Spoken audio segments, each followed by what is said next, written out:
So Samantha Wadsworth is a member of the ADRS Lakeshore team. How many VR people are in here? So y'all probably already know Samantha.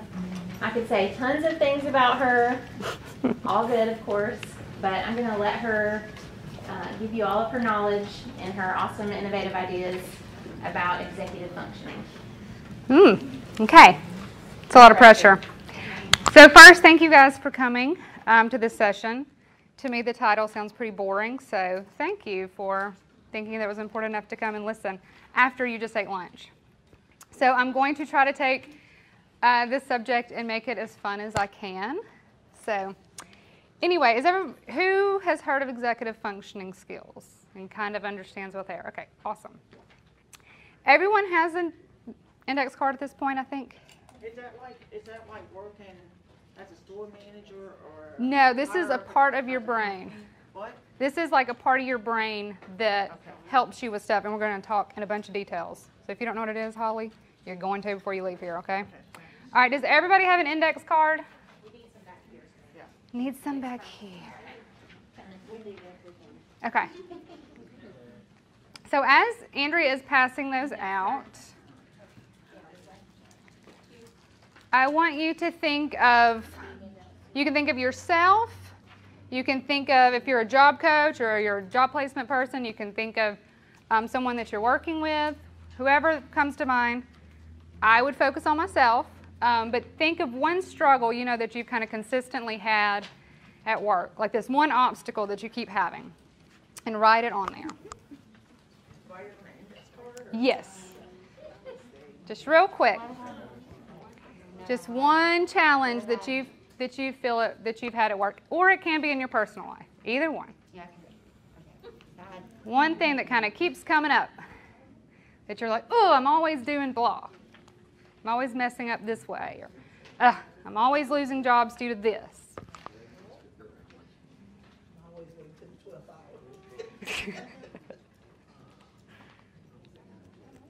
Everybody got it? Everybody thinking? All right. Everybody got something written down, most people? Yes. Okay. All right. If you don't, maybe you can think of something as we go. But I want you to think about that as we're talking, because I bet the majority of what you wrote down has to do with your executive functioning skills. So I do a lot of work with people that are already working, and through our RAVE program, which is Retaining a Valued Employee. And I work with college professors, I've worked with medical doctors, accountants, and I will go on the job and they will have some kind of challenge, and it's almost always executive functioning related. Okay, so I bet, not everyone's is going to be, but I bet a large portion of those are. So as we look at stuff, you can kind of see if that kind of falls into one of these categories and if there's ways that we can kind of work on it. Okay. So we are going to be talking about our brain, right? We're going to be looking at this part of the brain right up here in the front, in our prefrontal cortex, and this is where our executive functioning skills are at. All right? Thanks. Thank you, Tom. Okay, so what are executive functioning skills? There's a lot of different definitions, and they can sometimes kind of make my eyes glaze over. But I have a couple in here, and then we're going to talk about a couple of analogies to hopefully make it make more sense. So this first one, a set of processes that help manage thoughts, actions, and emotions to reach a goal. Okay? It's the high-level mental processes or abilities that influence and direct more basic abilities. Okay, so a good way to think about it is your executive functioning skills help cue, direct, manage, send information to the other parts of your brain. So as information comes in, it comes into your frontal lobe, and then your frontal lobe sends it where it needs to go. Okay? So there's a lot of different analogies that people use to kind of talk about what executive functioning is. So some people compare it to like an air traffic control, because it's coming in and they're figuring out where it needs to go and where they're sending it to the right place. Another analogy is a conductor of like an orchestra, because they're cueing different parts to come in, to slow down, to speed up, you know, kind of keeping multiple things together at the same time. You think about it being like a coach because it knows the plan and how to win and what players need to go where. So it's saying, okay, you go here, you go here. And the one that I used for our presentation is the CEO of a company. Okay, so you think about a nice little comparison. It's executive functioning skills, right? The executive, the top of those skills. Who's the top of a company? The CEO, thank you. It's after lunch, and y'all will be listening. The CEO or the executives, right? So that person is the one that's in charge, that's telling everybody, okay, here's what we're going to do, here's the plan, here's how it's going to work. You're going to work on this, you're going to work on that, and you're going to work on this. So that's kind of how your executive functioning works. It's taking in information, it's figuring out where it's going and what part of your brain it goes to. So in the past, scientists, well, hold on. Let me back up a little bit. I want to give you all a comparison. So one of the things that's really important to remember about executive function is it's used a lot of times when it's things that you're not going to be doing on autopilot. It's things that you need that are either novel, it's new, you haven't done it before, you need a lot of help figuring out where to send that in your brain, or it's something that requires a lot of concentration. So here's one. Driving. So who remembers if you drive when you first started driving? Well, you did it on autopilot? No. I remember being that terrified 15, 16-year-old, and I was messing up the gas and the brake, going down the road like this, right? I remember having to change lanes, and I about terrified my sister because she was trying to teach me to drive. And I remember thinking, okay, I've got to turn this signal, and I've got to keep this car going straight, and I've got to look to see if somebody's in that other lane, and then I've got to move. Like, it was terrifying, right? I was using all kinds of executive functioning skills because it was new, it's novel, and my brain had not done those things before. Now, how many of you have gotten home from work and been like, how did I get here? Right? It's a little scary. How did I get here? Sometimes you're just on autopilot and you're thinking about what you're going to eat for dinner, or you're thinking about, oh yeah, that show's coming on tonight, and whatever, and you're not even doing it because you have learned those skills, right? You have put it in autopilot because your executive functioning skills took care of it in the beginning, and now it's just motor memory for the most part. All right. Everybody with me? Does that make sense? Yes, good. Okay, so there's a lot of research out there on executive functioning, and all shows executive function is extremely important in life. I'm not going to go through all of these, but one of the reasons that we're here and we're talking, it has a huge impact on job success. Like I said before, I work with a lot of our rave consumers, and they're people that are maybe having trouble keeping their job, or maybe they got promoted and now they're facing some new challenges. Again, it's almost always these executive functioning skills that they're having challenges with. That can be figuring out how to prioritize, organize, manage their time, control their emotions, lots of different things which we're going to look at and talk about. But it also can impact your physical health, marriages, school success. They're actually showing research that says that your abilities in executive functioning are more telling for your school success than IQ, okay? And then public safety. So somebody who has a lot of challenges with executive functioning may have trouble with impulse control, and they may not be thinking, ooh, that's not a good decision, I need to think that through, and they may be making some bad decisions and end up in some serious trouble, right?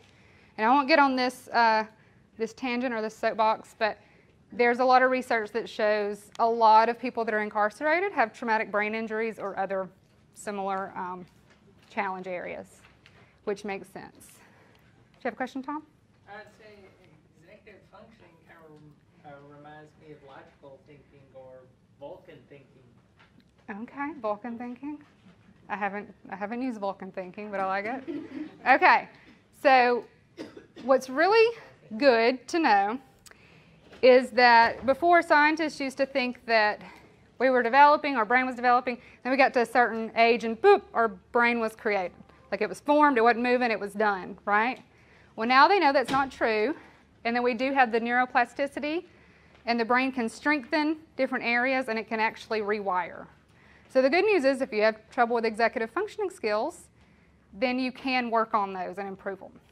Okay, it's a lot like your physical fitness and getting, building up your muscles. You can think of your brain like building up that muscle, right? And you need to work on it to increase your skills. So when you go and you're lifting weights, which I don't do, but let's pretend I do, and we're going to lift, and I'm going to do 3 reps of what? 15. Somebody works out. 3 reps of 15, right? Because you've got to rest those muscles in between, right? Same thing with exercise.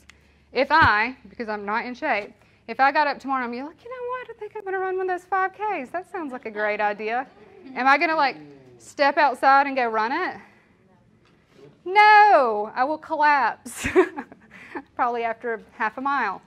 So you have to think about it like that. There's the app, the Couch to 5K. Same thing, think about that. You've got to slowly build it up. So we're going to talk about some strategies. We're going to talk about some techniques, some ways to keep your brain from kind of fatiguing. Baby steps. Baby steps, yes, baby steps. All right, so speaking of babies, executive functioning skills start developing when we're infants.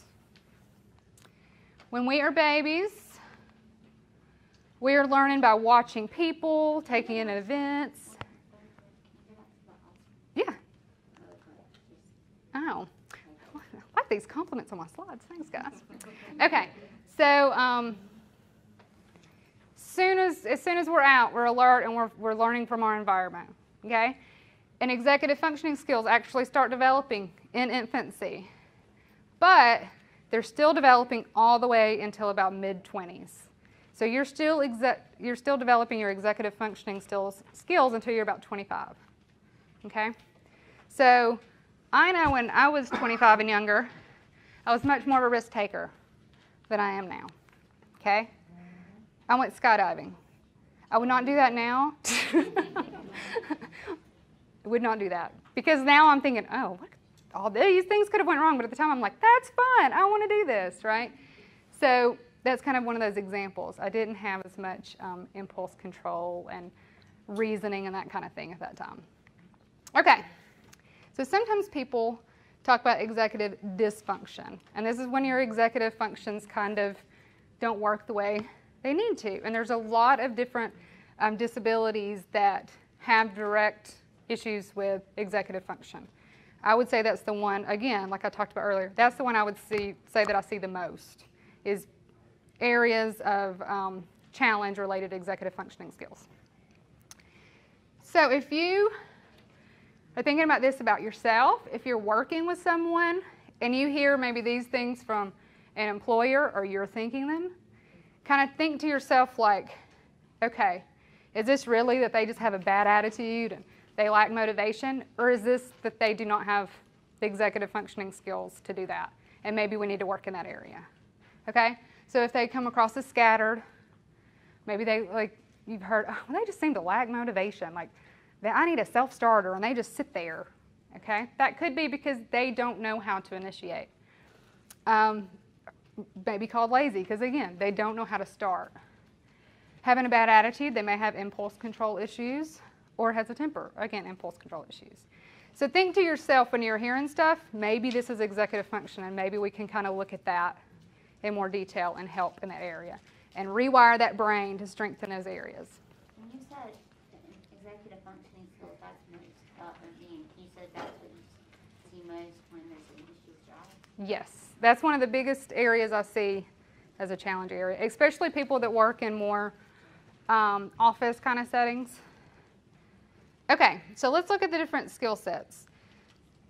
So when I was doing this presentation, I was having to use my executive functioning skills a lot because I was trying to figure out how to summarize this because it's a lot of information. And if you go, some people say there's 7 executive functioning skills, and some people say there's 8, 10, 11. I'm like, somebody please just give me a list. But then I went back and I saw that there's really 3 core areas that everything else kind of falls under. So this is going to be your working memory, cognitive flexibility, and inhibitory control. Okay? So let's talk about what each one of these are, and then we're going to kind of look at some different skills that kind of fall into those areas. So your working memory is the part of your brain that takes information and holds it and uses it in some way. So when you're learning to follow directions, or we don't have one in here, but a sign language interpreter, they are using their working memory, because they're having to take in a language, hold it, figure out how to then change that to ASL, and then communicate it. Okay? So have you ever noticed when you go to a conference, sign language interpreters rotate out about every 20 minutes? It's because they're using their working memory on overdrive, and so they've got to give it a break and let someone else do it. How is that different than short-term memory? Short-term memory, and kind of a comparison there would be, have you ever taken a test, if you've come to Lakeshore, you have, but have you ever taken a test and they ask you to repeat some numbers back to them? That's short-term memory, right? But if they ask you, I'm going to tell you some numbers and I want you to tell them to me backwards, that's using your working memory. Because you're going to take in that information, hold it, and then change it and do something different with it. Does that make sense? I am terrible at that test, by the way. And that's when. That is not a skill set I have. The numbers backwards is the way. Is your working memory. So a way that you can kind of think about your working memory, a lot of people compare it to a whiteboard. It's the whiteboard of your brain. It's where you're writing down information and holding on to it while you use it. Okay? Then you have cognitive flexibility. And this is your ability to kind of be thinking about something and doing something and then switch to something else. But it's also your ability to think about things differently. Okay? So let's say you are at work and you have been filling out these forms this way for 15 years. And all of a sudden, a new boss comes in and they're like, we're going to do forms totally different than that. And you have to do it this way. You switching and learning to do it that way, shifting that, that's cognitive flexibility. Okay? All right. Inhibitory control. This is your ability to stay focused on something, control your emotions.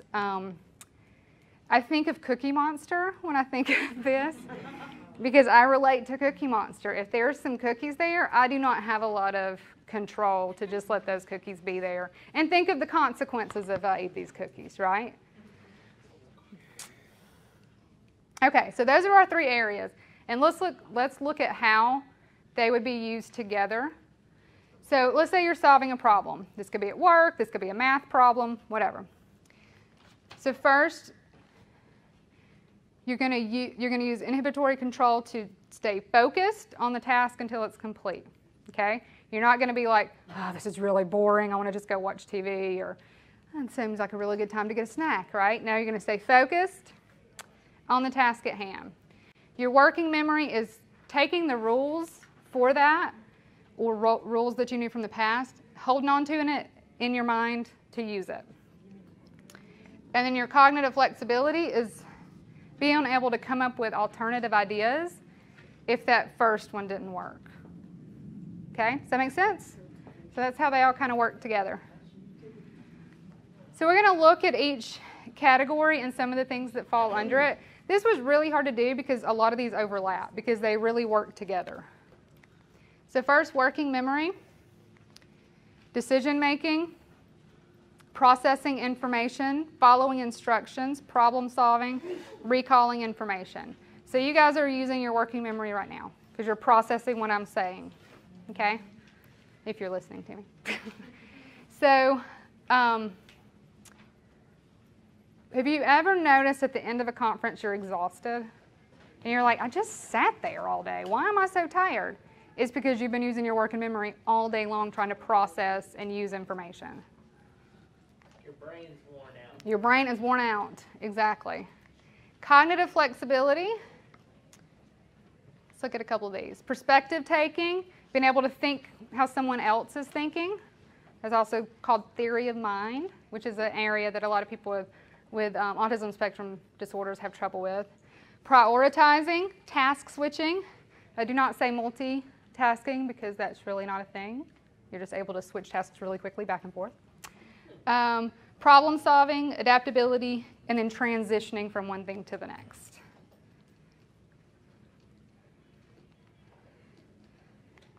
Okay, so all together we're going to read this slide, starting at the top and going across. Ready, everybody? Go. Blue, red, yellow, orange, green, blue, purple, red, yellow, red, blue, orange, blue, yellow, red, green, orange, blue. Okay, awesome. Y'all did a great job. Now we're going to do it again. Go.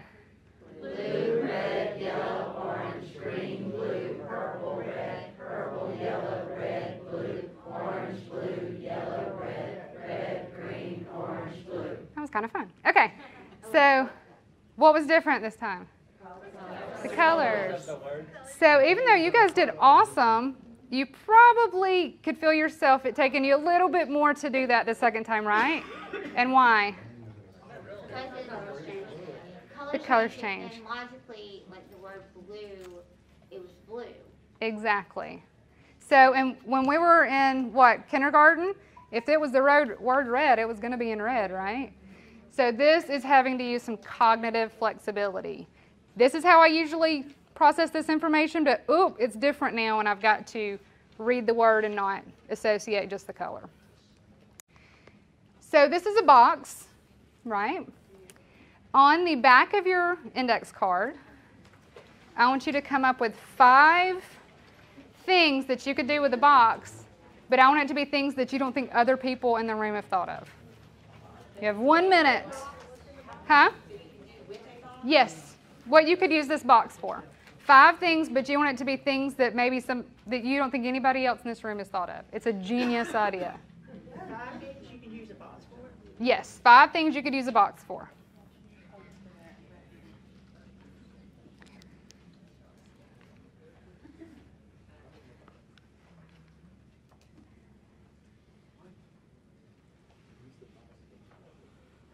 And I'll tell you, it doesn't have to be this size necessarily, if that helps you.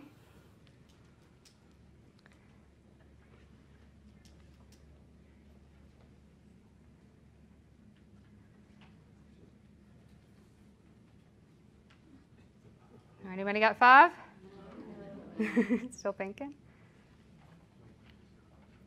Okay. Depending on what the box is made out of. Nope. You can use your imagination. Okay, for time's sake, I'm going to ask, who thinks they've got an ingenious idea for this box that no one else in the room has? All right, Andrea? Go sledding down a grassy hill. Oh, anybody else have sliding down a grass? Oh, no, you're not original. No, I don't. Okay. No, I thought you were going to ask, does anyone else have something we don't think? So, no, I did not put that in. You did not put that one down. Okay. Did you put down something you think no one else that's has? what I was writing. Okay, what do you have? Well, I haven't finished writing, but Minecraft costume. Oh, Minecraft costume. Anybody else put that? I said costume, just not. Okay, costume. All right. But hers was pretty specific, Minecraft. What do you have, Tom? I'm very interested to know what you have. You have something good. Origami? Depending on what That's the box is made out of. very true. Anybody else have that? I doubt it. Okay. So, all right, Holly, let's hear yours. A cat can get in and sleep in it. Oh, that's a good one. For your animal to sleep in. Anybody have that? Oh, not original, Holly. Sorry. Okay. So that was using some of your. That's okay. Give me one more. Pinata. A pinata. Y'all are genius. Anybody else have pinata? That's a really good idea. Arts and crafts. You could use art for arts and crafts. So what you're doing? What do you typically do with a box? Pack it, and what do I do with a box? Send stuff back to Amazon about weekly. So, but you know what my favorite thing to do with a box? And I'm glad Andrea's already introduced me. So, anytime I have a box and it's big, my immediate thing to think is, I'm going to scare somebody with that box.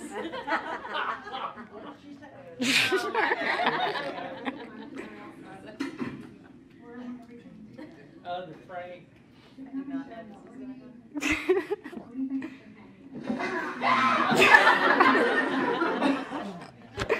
So, I'm glad that Andrea had already introduced me before I did that. But I used my cognitive flexibility to think of a way to use this box that maybe somebody else hadn't, right?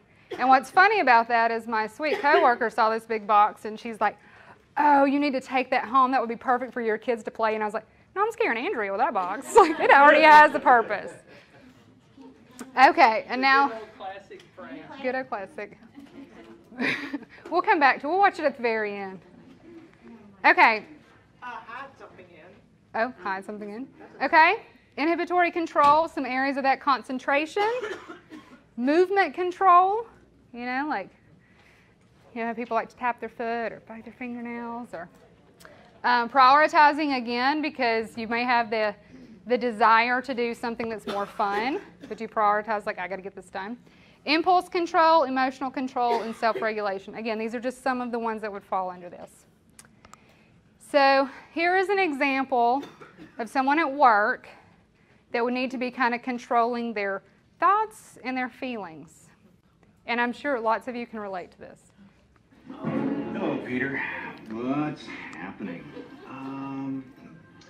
I'm going to need you to go ahead and come in tomorrow. So if you could be here around 9, that would be great. Okay? So we won't say what he probably wants to say, right? Because we're in a room full of people. But he had to have a lot of control, right, to not say what he really wanted to say about having to come in on a Saturday. If anyone haven't seen that movie, it's great. Okay. Classic movie. It's a classic. Okay, so we've talked about the different skill sets, so let's kind of talk about some tips for ways that you can work on your executive functioning. Because remember, you can work on it, you can strengthen it, and you can have accommodations and strategies to help you.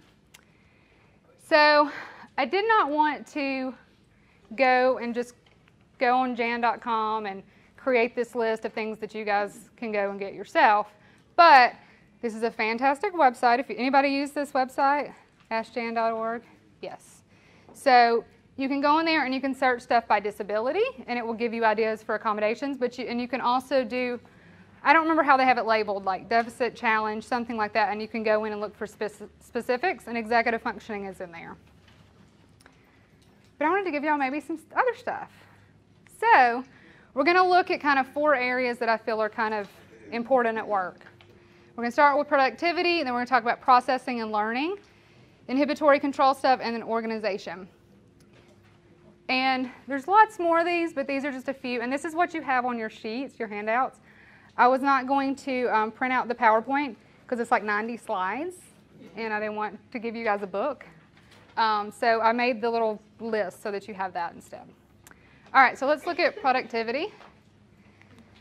So whenever you're switching from one task to another, you're putting a strain on your working memory. Because you're holding in whatever you were doing and you're switching over here. Can anyone think of something that distracts us a lot? TV. Our cell phones. Overuse of smartphones has led to almost constant task switching. And so they're seeing that people that do not have a diagnosis of ADHD or some other disability that's usually linked to executive functioning, having not as great executive functioning skills because they're wearing it out, because they're constantly switching tasks. So, and it's hard to resist this little box of fun, isn't it? Especially when it's sitting there, buzzing, saying, look at me, come on, see how many likes you got on that picture? It's that constant desire, right? So it's hard to resist it. But if you can find ways to put it aside sometimes, turn it off. I have a really big family, and we have a group text, and I feel like my phone just buzzes all day long. And sometimes I'm just like, I've had enough, do not disturb. You just have to hit that button. And you can do that to give yourself a break.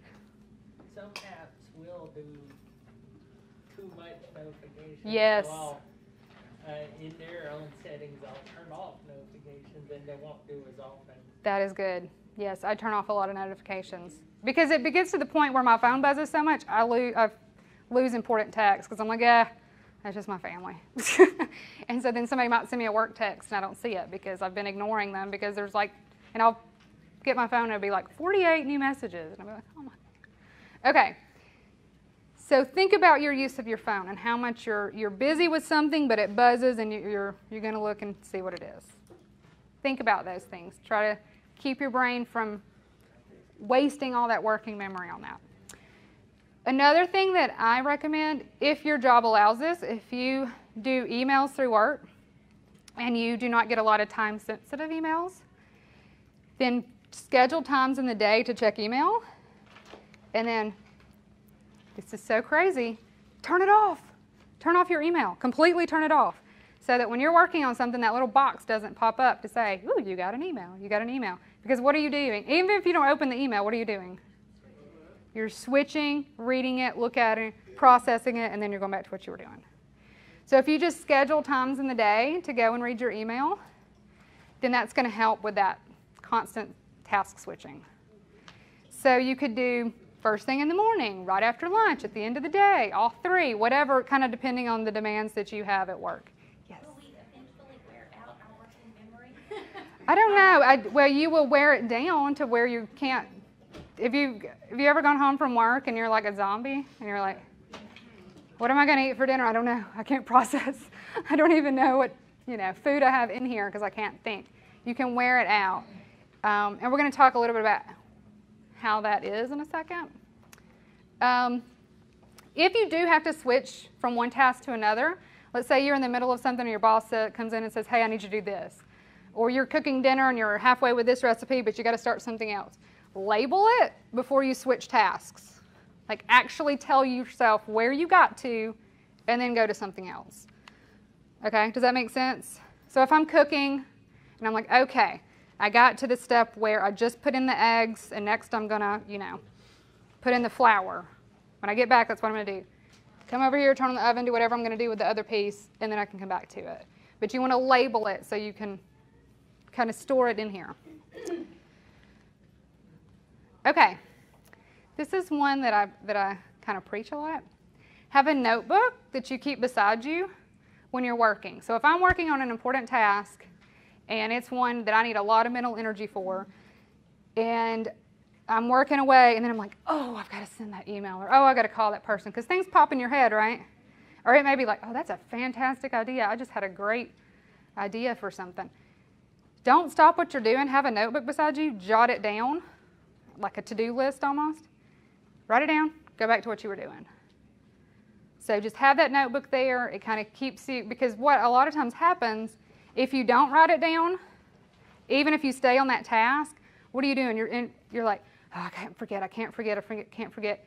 And that's just using unnecessary brain power to keep this in your head when you can easily just write it down and not worry about it and come back to it later.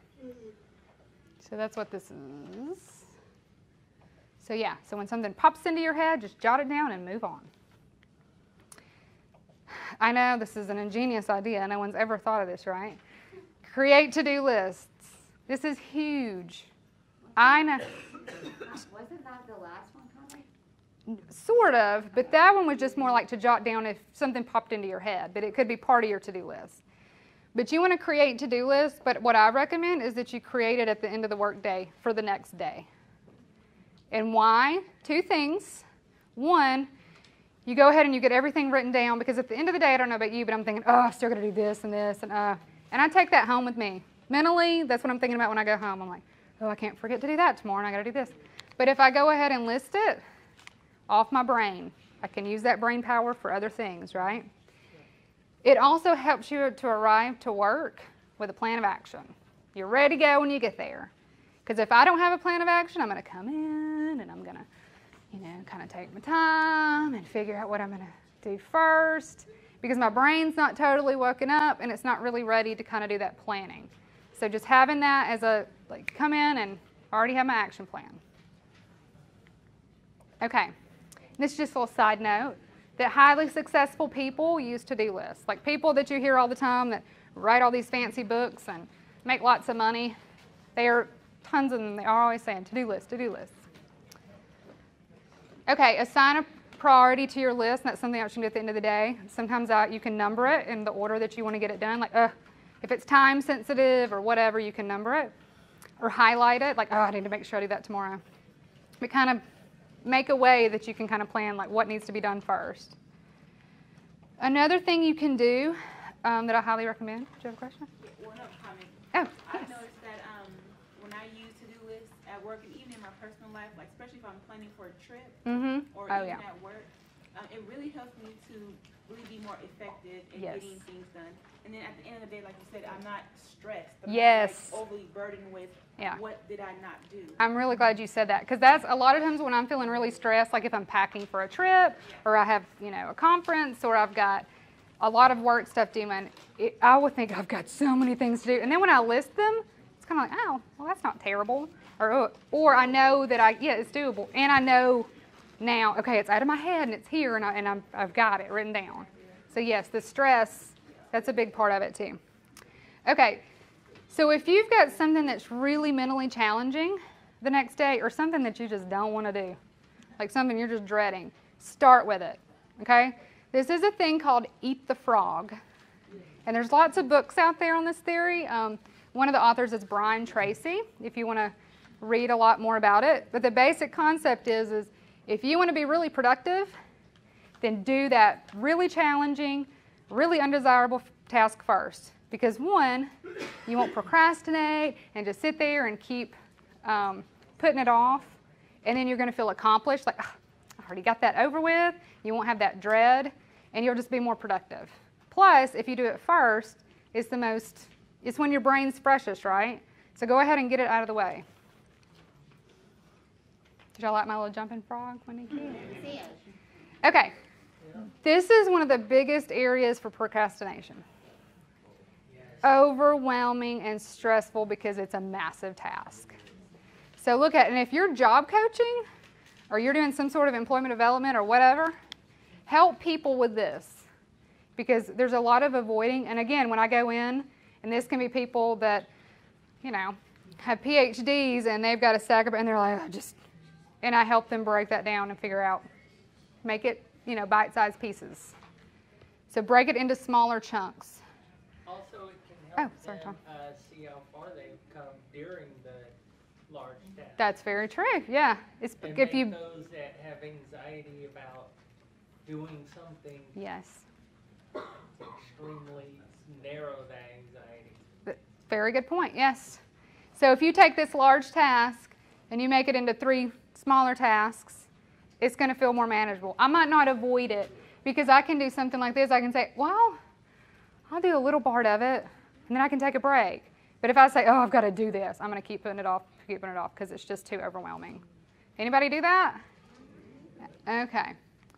So I just gave, this is just an example. So what if it's a huge stack of documents that you've got to file? Well, you can say, okay, I'm just going to file A through H, then I'll take a break, file I through Q. And that seems a lot more manageable, right, than just the whole big chunk, right? You can also do it as, I'm going to file 20. All I'm going to do is I'm going to file 20, and then I can stop for a little while.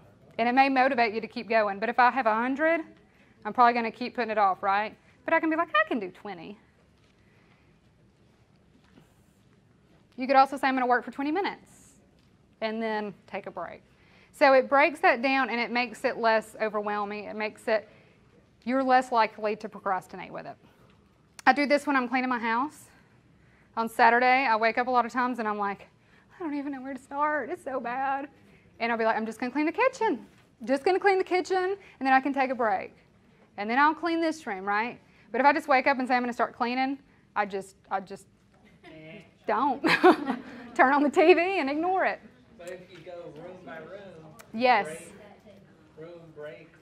break. And that's a great way to break it up, right? That's a big task, but room by room is smaller tasks. Yeah. Use a timer. So kind of set your timer and give yourself a certain amount of time. Okay, I'm going to work on this for 20 minutes. And then I'll move on to something else. I'm going to work on this for 20 minutes. It will help you stay focused because you're like, oh, the timer's going. I've got to keep going. Take breaks. This is very, very important. If you're doing something that's mentally taxing, you should never work for more than 90 minutes without a break. Okay, so this kind of goes back to what you were saying. If you do not give your brain a chance to kind of replenish and get those neurotransmitters time to kind of little breathing room, then it's going to wear out your ability to focus and be productive. So you have to, and the 90 minutes is the maximum amount you should work. So it could be 20, 30 minutes. And there's lots of different suggestions out there of time frames, how to break it up. So on your break, this is important. Please listen to this because this is one that I have a hard time with. When you take a break, you need to get up. You need to take a little walk, stretch, maybe do a little meditation or something. Drink some water, something that's not using your brain. Do not check your emails or get on social media or go online or start another work task. Is that giving your brain time to rest? No, it's just switching to a different task and you're still taxing your brain. It needs to be an actual mental break. That's hard, but please remember that. Like, okay, I just worked for 30 minutes. I'm going to get up, I'm going to stretch, I'm going to walk and get some water, and I'm going to come back, and then we'll start over. This is just kind of an interesting fact when you're working with people, and I meant to turn mine on and I forgot, so.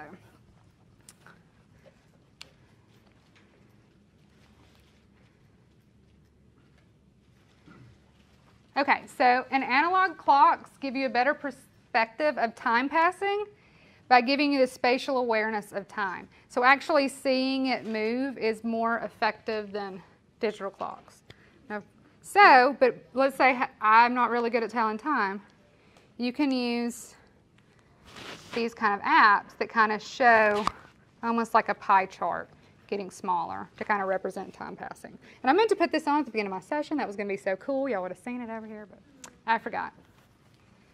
And I'm shining a light in your eye accidentally. Okay. Did that. I went backwards. Okay. Next session, or next section. Processing and learning. Writing helps with learning and memory. Write it down. So even if you think you know it, write it down. Okay? Write down the steps of the instructions. Simple drawings of steps, even if this is like little doodles, little stick men, actually helps you remember stuff better. So if you're having to learn a new task, do some writings, make some little drawings that go with it, and that helps you remember it better. This is my lovely drawing. This is, anybody have an idea what this is? Yes. This is camping. This is camping, and this is me. And I'm excited because I've been telling my friend Christy, who's in the room, that I wanted to go camping, and she hasn't taken me. And this is me when she finally does go camping with me. Okay, and that was just to put her on the spot. All right, so if you have trouble writing down instructions, record them. This is a really good tool if you're job coaching or if you have trouble yourself writing stuff.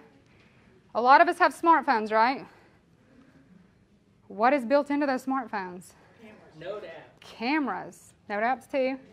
And even the recorder. So like if your supervisor starts giving you a whole bunch of instructions, you can be like, wait, do you mind starting over? I just want to record that. And you don't have to like video them and make them feel uncomfortable. There's audio recording in there, right? You can audio record what they're saying. Or if you're learning a new task, you could say, hey, I'd really like to see somebody else do that. And record them. And most people are flattered, like, oh, you think I'm good at doing this task? Sure, you can record. So you can record it and go back when you need to. Rehearse information over and over and over and over and over.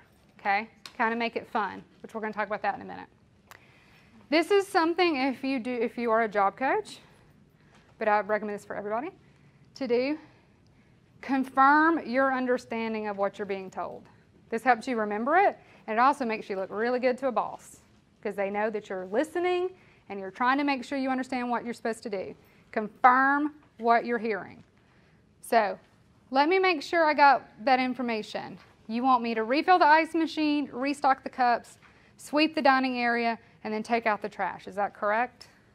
That's helping you remember it. It's making sure you didn't miss anything, and it's making you look real good to your boss. Okay? And this is really important if you're the one giving instructions. First give an overview, and then break down what you want done. So this is one that I do a lot in my home. You need to clean the den, because that's where my kids play. You need to clean the den. First, I want you to pick up all the toys and put them away. which is usually results in a meltdown. Second, I want you to dust the furniture. Third, sweep the stairs. And lastly, vacuum the carpets. Okay, my kids are 3 and 5. They're not doing these things. But it's eventually, this is how I'd break it down. But you want to tell them first the big picture and then the steps. Mnemonics. Do y'all remember this? We did it in school all the time. It's how we learned our rainbow. It's how we learned the Great Lakes, all those things. You can, yes, Roy JB. You can use this with other stuff. I used to do it all the time in grad school. Make up my own. Teach someone else. This is a great way to remember stuff. Even if you're pretending, they don't have to be there. You can pretend you're telling somebody else how to do it. But this is a really good way to learn. Pretend you're teaching someone else. And make it fun. Research shows that if you're doing a task that you like, your executive functioning is at its best. If you're doing an undesired task, it's at its worst. Okay? So you have some control. Now, does that make everything fun? No. But you can add as much fun as you can. And this is really great if you've got kids and you're making them clean or something. Make it into a game. Like, hey, I want to see how fast you can do this. I'm going to time you, and let's see how quick you can clean up that room. You can make it a competition with yourself. I want to see how much I can get done in this time frame. Sing a song about it. Dance about it. Something. This helps you, one, have your executive functioning skills are stronger, and also it makes you more productive. Yes? Okay, so some people, they can focus better when they're playing like a, what do you call it? Like a fidget toy? No, it's the what you hear on your phone. Like white noise? TED Talk type. Oh, yeah. Mm-hmm. So they can listen better when they're hearing someone or listening to music. Yes. So like, how does that play with your executive functioning skills when you do best when listening to a TED Talk or? It's because you've got something that you're enjoying, so you're making yourself in a better mood. Therefore, it makes you more productive. And that's when, like music, especially music with not a lot of words, is something that's very beneficial for being productive. For some people, it's different for different people. Okay, really quick. I don't have a lot on these, but these are very important, especially with the controlling emotions and things. The most common sign of being too stressed is forgetfulness. I do this a lot. That's my challenge area. When I get really stressed out, I lose my phone and I lose my keys. Anyone who knows me knows this is true. So, but when you have forgotten something, you know how you're talking and you just cannot remember that word and you're getting frustrated because I know this word, but I can't think of what it is. If you chase it, it's going to get further away because you're getting frustrated with yourself, which is causing you to have worse executive functioning skills. What you need to do, you need to take 3 deep breaths. And this is going to help reduce your anxiety, and it's going to boost your focus and improve your ability to remember. And just tell yourself, I'm going to remember it, it's going to come to me. But if I just sit there and say, oh, I know what that word is, I can't believe it's getting further away. You're not going to catch it. Negative emotions create the strongest memories. I'm sure all of us can think of something from our childhood where we felt guilty or embarrassed that's stuck in our head, right? And we have to be really careful that we don't only focus on the negative stuff about ourselves, or that becomes our self-image, okay? So especially if it's something that you know that is like an area for you that you're self-conscious about, you need to kind of celebrate, and we're going to talk about this in a second, but celebrate when you've done it well. But don't always focus on this, or that's who you're going to become. Does that make sense? Okay, because your thoughts directly impact your feelings, which then impact your actions. So if I feel like I'm a failure at that, or I think I'm a failure, I'm going to start having hopelessness feelings, and I'm not going to do anything, right? So think about those.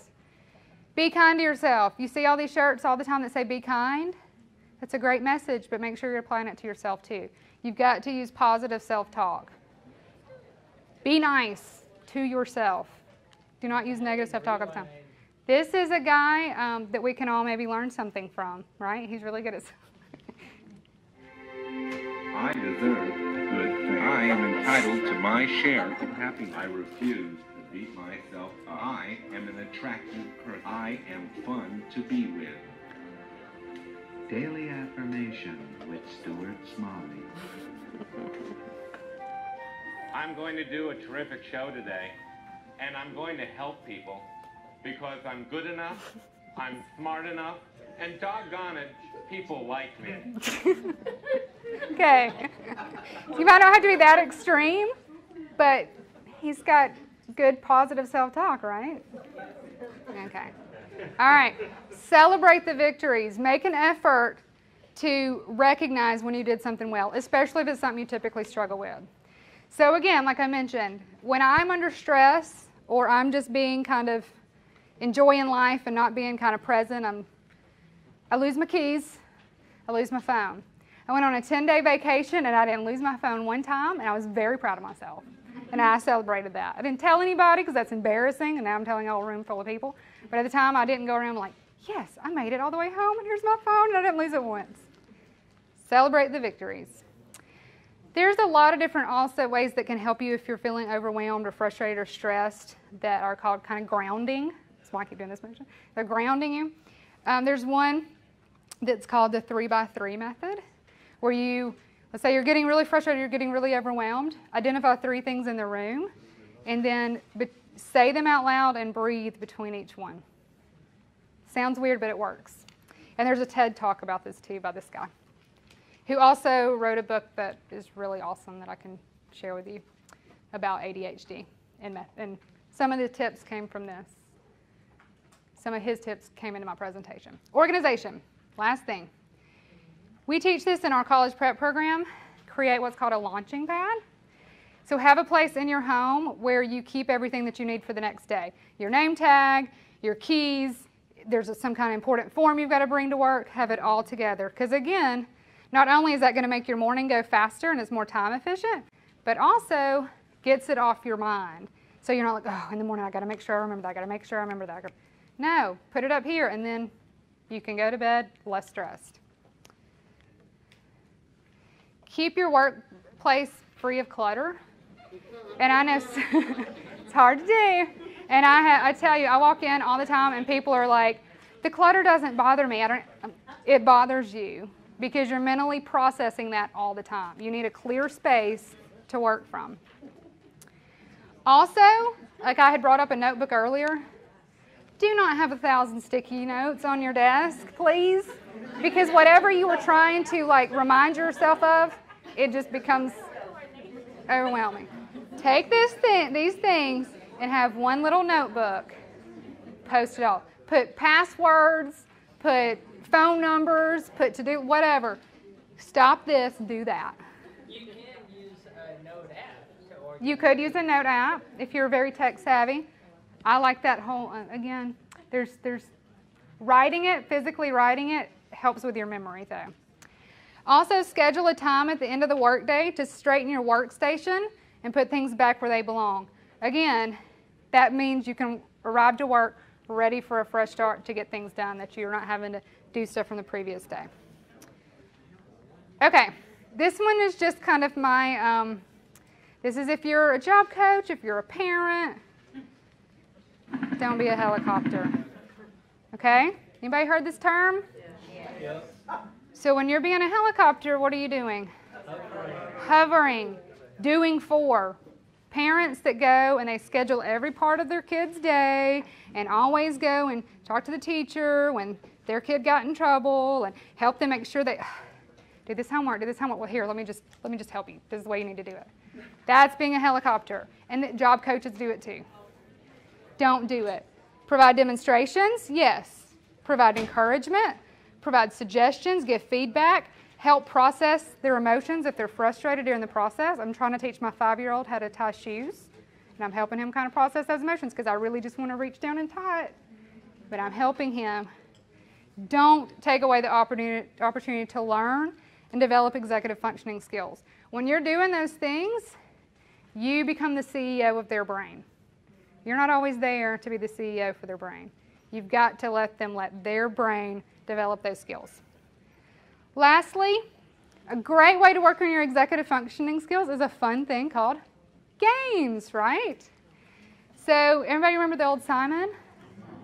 Those are back. I have one that's a Darth Vader. He's really cool. But that is working on your working memory, right? You're holding those patterns in your head. It's a great way to strengthen that. Bop It, that's another one. There's some impulse control and some working memory. Uno, everybody's played Uno, right? Think of the skills you're learning when you play Uno. One, you are having to have some impulse control. You are having to do some working memory, deciding which card to play next and holding that information in your head. Some cognitive shifting when somebody changes the color or the number. And emotional control when somebody lays one of those darn draw fours, right? So that's teaching a lot of great skills to kids. Those are just cruel. And then this one, just again, if you're a parent, free play actually helps create some inhibitory control. So it's giving them opportunity to kind of deal with being bored or find ways to entertain themselves. I thought this was really interesting. I had not heard this before. But being barefoot for so many minutes a day actually increases your working memory because you're being more aware. You have to be aware of what you're walking on and touching and that kind of thing. And you probably already know these, but learning to play an instrument at whatever age and playing sports are very good for your executive functioning skills. Okay, did I make it in time? Right on the dot. Okay, so you all have one of these. My email is at the bottom. If you do, for some reason, want the book of slides, I can make them into a PDF and send them to you. But the strategies are on here. If you just want to contact me for some reason, here's my contact info. Thank you, guys.